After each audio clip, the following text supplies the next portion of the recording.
स्वागत है। दोस्तों, भगवान श्री कृष्ण वास्तुशास्त्र का विशिष्ट ज्ञान रखते थे। उन्होंने समय समय पर धर्मराज युधिष्ठिर को वास्तुशास्त्र का ज्ञान दिया। यह ज्ञान समस्त मानव जाति के लिए अत्यंत महत्वपूर्ण और कल्याणकारी है। श्री कृष्ण ने दो ऐसे पेड़ पौधों के बारे में बताया है जिनका भवन की सीमा में होना दुख एवं दरिद्रता लेकर आता है। ये वृक्ष घर के सामने होने से उस घर में निवास करने वाले लोगों की कभी उन्नति नहीं होती है। उन्हें हमेशा पराजय और निराशा का ही सामना करना पड़ता है।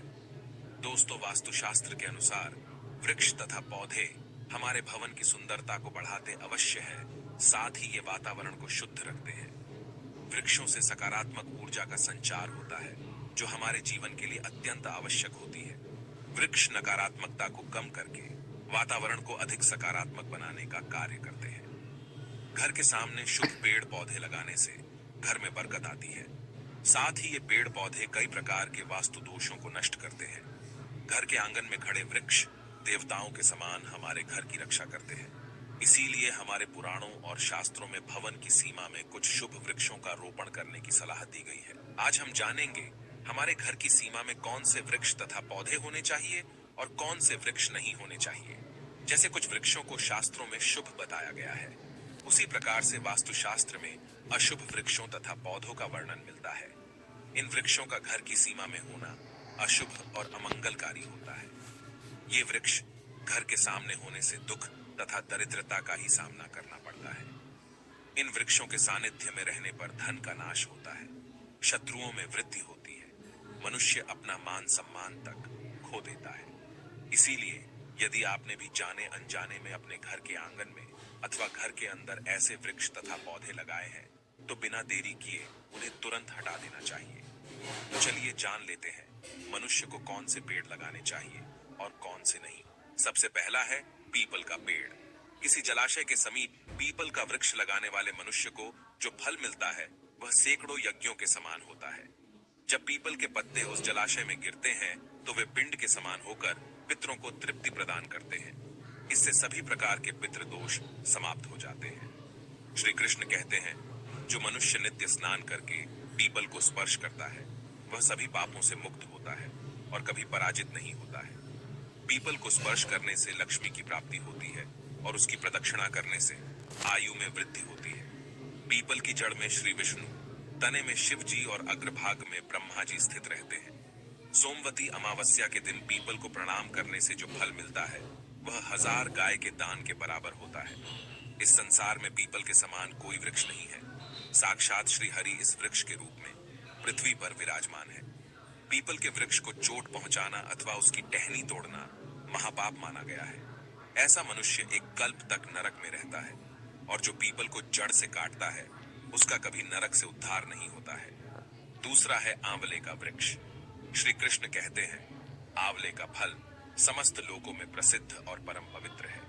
आंवले को लगाने से स्त्री और पुरुष जन्म मृत्यु के बंधन से मुक्त हो जाते हैं। ये पवित्र फल भगवान विष्णु को अत्यंत प्रसन्न करने वाला एवं शुभ माना गया है। इसको खाने से सभी पापों से मुक्ति मिलती है। आंवला खाने से आयु बढ़ती है, उसका जल पीने से रोगों का नाश होता है और आंवले को जल में मिलाकर स्नान करने से दरिद्रता दूर हो जाती है और सभी प्रकार के ऐश्वर्य प्राप्त होते हैं। जिस घर में आंवला सदा मौजूद रहता है उस घर में कभी दैत्य और राक्षस नहीं आते हैं। एकादशी के दिन अगर आंवला मिल जाए तो संसार के सभी तीर्थों से बढ़कर फल प्राप्त होता है। अपने केश में आंवला लगाने वाला फिर से मृत्यु लोक पर जन्म नहीं लेता है। जिस घर के सामने आंवले का वृक्ष होता है वहां पर साक्षात लक्ष्मी नारायण निवास करते हैं। तीसरा है अशोक का वृक्ष। दोस्तों, पद्म पुराण के अनुसार अशोक के वृक्ष में अप्सराओं का निवास होता है। यह वृक्ष शोक का नाश करने वाला तथा निराश को समाप्त करने वाला होता है।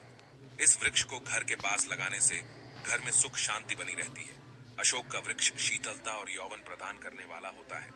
माँ लक्ष्मी ने जब देवी सीता के रूप में अवतार लिया था तब रावण द्वारा अपहरण करने के बाद उनका वास अशोक वाटिका में था। अशोक के वृक्ष ने माँ सीता की बहुत सेवा की थी। इसीलिए माँ सीता ने अशोक वृक्ष को यह वरदान दिया था कि जिस भी स्थान पर यह वृक्ष होगा वहां पर उनका सदैव ही निवास होगा। चौथा है पाकड़ का वृक्ष। पद्म पुराण के अनुसार प्रत्येक मनुष्य को पाकड़ का वृक्ष अवश्य लगाना चाहिए। यह वृक्ष लगाने से जो फल मिलता है वह महायज्ञ के समान होता है। कलयुग में मनुष्य यज्ञ नहीं कर पाएंगे, इसीलिए उन्हें एक पाकड़ का वृक्ष अवश्य लगाना चाहिए। पांचवा है नियम का वृक्ष। पद्म पुराण के अनुसार नियम का वृक्ष लगाने से सूर्य देव प्रसन्न होते हैं। नियम का वृक्ष आयु प्रदान करने वाला माना गया है। इसे घर के पास लगाने से नाना प्रकार के रोगों से छुटकारा मिलता है। मां लक्ष्मी को नीम के पत्ते अत्यंत प्रिय होते हैं, इसीलिए वह नीम के वृक्ष के पास निवास करती है। घर के सामने नीम के वृक्ष का रोपण करने से धन संपत्ति की प्राप्ति होती है। छठा है जामुन का वृक्ष। यदि कोई मनुष्य कन्या प्राप्ति की कामना करता है तो उसे जामुन का वृक्ष अवश्य लगाना चाहिए। पद्म पुराण के अनुसार जिस मनुष्य के घर के सामने जामुन का वृक्ष होता है, उसके घर में कन्या का जन्म होता है, जो कुल का गौरव बढ़ाती है। सातवां है बेल का वृक्ष। पद्म पुराण के अनुसार बेल के वृक्ष में भगवान शिव और गुलाब में देवी पार्वती का निवास है। इसीलिए अगर बेल के वृक्ष के पास गुलाब का पौधा लगाया जाए तो शिव पार्वती का आशीर्वाद प्राप्त होता है। उस घर में कभी दुख दरिद्रता नहीं आती है, उस घर में कभी अकाल मृत्यु नहीं होती है और कोई स्त्री विधवा नहीं बनती है। आठवां है नारियल का पेड़। नारियल का पेड़ लगाने से पुरुष अनेक स्त्री का पति बनता है। नारियल किसी भी धार्मिक अनुष्ठान का आवश्यक अंग होता है। यह अत्यंत शुभ माना जाता है। घर के आंगन में नारियल का पेड़ होने से उस घर में हमेशा शुभता होती है और उस घर के सदस्यों का समाज में बहुत मान सम्मान होता है। सुंदर पत्नी की कामना करने वाले मनुष्य को अनार का वृक्ष लगाना चाहिए। पलाश का पेड़ ब्रह्म तेज प्रदान करता है, इसीलिए इसका रोपण अवश्य करना चाहिए। वंश वृद्धि और संतान प्राप्ति की कामना करने वाले मनुष्य को अंकोल का वृक्ष अवश्य लगाना चाहिए। अगर मनुष्य किसी बीमारी से पीड़ित है तो उसे खैर का वृक्ष लगाना चाहिए। खैर का वृक्ष लगाने से बड़े बड़े रोग नष्ट हो जाते हैं। ये वृक्ष आरोग्य प्रदान करने वाला होता है। कुंद अर्थात मोगरे के पेड़ में गंधर्व निवास करते हैं, इसीलिए इस पौधे का रोपण अपने घर के पास करने से कार्यों में सिद्धि और शुभ फलों की प्राप्ति होती है। खासकर कला के क्षेत्र में काम करने वाले लोगों को यह पौधा अवश्य लगाना चाहिए। यदि किसी मनुष्य को चोर और लुटेरों का भी सता रहा है तो उसे अपने घर के पास बेंत का वृक्ष जरूर लगाना चाहिए। यह वृक्ष चोर लुटेरों को भयभीत करता है और घर की रक्षा करता है। चंदन और कटहल के वृक्ष पुण्य और लक्ष्मी प्रदान करते हैं। इन वृक्षों का रोपण करने से दुख दरिद्रता समाप्त हो जाती है। केले का पेड़ भी बहुत शुभ होता है और यह घर में सुख समृद्धि और खुशहाली लाता है।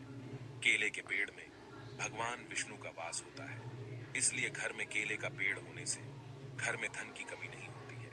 हर श्रृंगार के पौधे को पारिजात भी कहा जाता है। इस पौधे की उत्पत्ति समुद्र मंथन के समय हुई थी और मां लक्ष्मी भी समुद्र मंथन से ही प्रकट हुई है। इसीलिए पारिजात के पौधे का बहुत अधिक महत्व है। यदि इस पौधे को अपने घर पर लगाते हैं तो आपको मां लक्ष्मी की विशेष कृपा प्राप्त होगी। मनुष्य को कभी भी ताड़ का वृक्ष नहीं लगाना चाहिए। ताड़ का वृक्ष संतान का नाश करने वाला होता है। जिस घर के पास ताड़ का वृक्ष होता है उस घर के संतानों की कभी उन्नति नहीं होती है। मनुष्य को कभी भी अपने घर के पास पहेड़े का वृक्ष नहीं लगाना चाहिए,